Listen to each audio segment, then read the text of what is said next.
It's your boy Luke here for a round one prize picks targets for this week's Valspar Championship. Last week at the Players was a little bit of a strange week. Of course, we had the rain delays, rounds starting in the middle of the day, and of course I was up there in Ponte Vedra Beach for the entire tournament, so making content, especially for the showdown and prize picks side, was a lot harder to do. But we're back on a normal schedule. Hopefully, at the very least, crossing my fingers here for no rain delays, that type of thing. We'll have you guys covered for rounds 1 through 4 on prize picks. And of course, here in this video, my top 4 props for tomorrow's slate. So with that out of the way, let's go ahead and hop right on into it.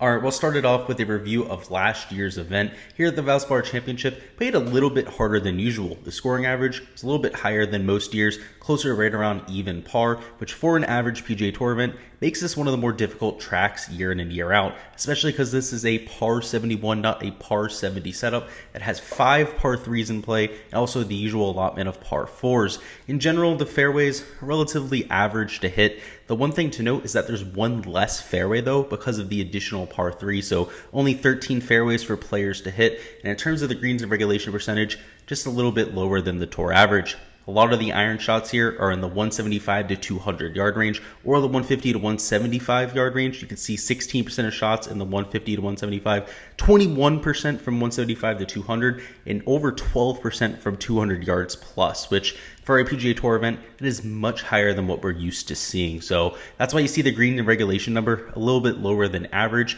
When you're hitting 6-7 irons into greens rather than 8 or 9 irons, it is going to mean you miss a few more than average. In terms of the weather, it's not going to be anything drastic for Thursday. You're looking at right around 5 to 6 miles an hour wind for majority of the day. In the afternoon, it kicks up to a whopping 8-mile-an-hour gusts. So nothing that's going to impact play too much. You will see a little bit of an advantage in the morning just because the course will be a little bit softer. The greens will be a little bit more receptive to iron shots. Of course, in the afternoon, as it starts to firm out, get a little bit faster, conditions are usually about a third, a fourth of a stroke harder per round come the afternoon.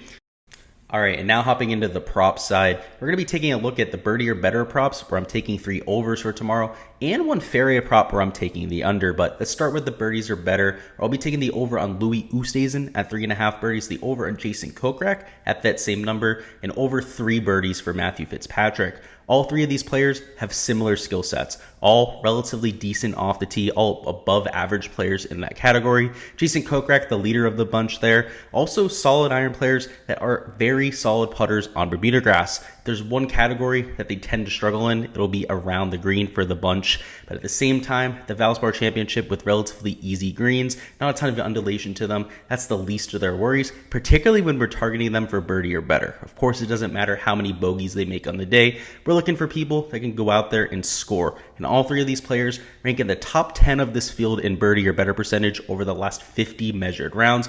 Louis Oosthuizen is a top 5 approach player. Same thing with Jason Kokrak with his ball striking numbers. So that's off the tee and approach. He's top 5 in this field. And Matthew Fitzpatrick, over his last 24 measured rounds, so a little bit of a smaller sample size, he's top 5 in the field in shots gained off the tee and top 5 in shots gained putting. So in general, we're looking at guys that are going to put themselves in position to score. And because all 3 are also solid putters, going to be able to cash in on those opportunities. Matthew Fitzpatrick at 3 is my favorite of the bunch, of course, because we do get that push there at 3 birdies. But for them to get to 4 birdies, that is more than within their range of outcomes. I actually have Jason Kokrak projected for 4.3 birdies per round, Louis Oosthuizen projected for 4.45, and Matthew Fitzpatrick projected for 4.6 per round. So his number, the most glaringly incorrect out of the bunch. But no matter which way you dice it up, these are guys that are used to making well over 3 or 4 birdies per round. And if they can go out and do their usual thing here in round 1, could very well hit the over there. One thing I'll mention about some of the strokes props is that they're set a little bit higher, right? Closer to 71, maybe 71.5 for some of the lower tier players, which is a little bit appetizing, right? It's a little bit interesting, but this golf course, it has plenty of teeth. It has tree-lined fairways that cause a lot of pitch outs. It has relatively penal rough, and if you don't have your best stuff with the ball striking,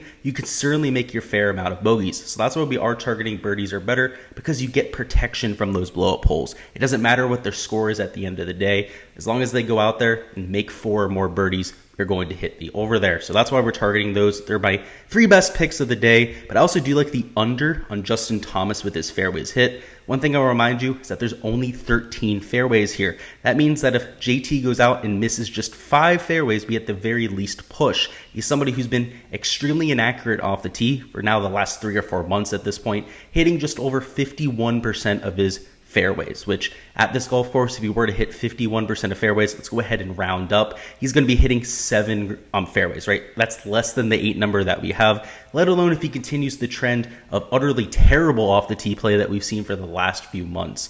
He's been closer to a 45% average over his last 3 events. So if he goes out there and does that, could hit closer to 6 or even 5 fairways on the day, which would comfortably have him for the under. So as much as I like Justin Thomas, he's one of my favorite players in the world. When we have him priced a little bit higher than he should be at a golf course with 1 less fairway than most golf courses have, going to be somebody I'm comfortable taking the under on. And because we're playing just 4 props, I'm going to be using a power play.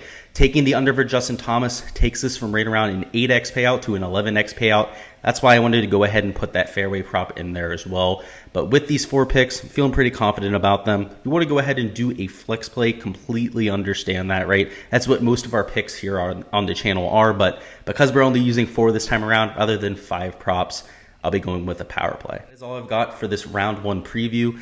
As per usual, we will have showdown content and prize picks content coming throughout the weekend. I'll be at home this time around, even if I go to for Saturday and Sunday. I'm debating it right now, going there for the Valspar. I'll still have you guys covered for prize picks, assuming that we're on schedule. Of course, the weather situation last week was just something that we don't see very often. So again, I apologize about the lack of content, but back on schedule for this week. Before we go on to get out of here, go ahead and let me know down in the comments what your favorite prop on the board is. I'd love to hear from you guys. Make sure you like the video if you haven't already as well. Make sure you're subscribed to the channel. That way you don't miss any of the content to come, whether it's showdown, DFS, or prize picks content for the rest of the rounds, and of course the rest of the events for the year. Good luck with all of your props for round 1. Let's get this cash, guys.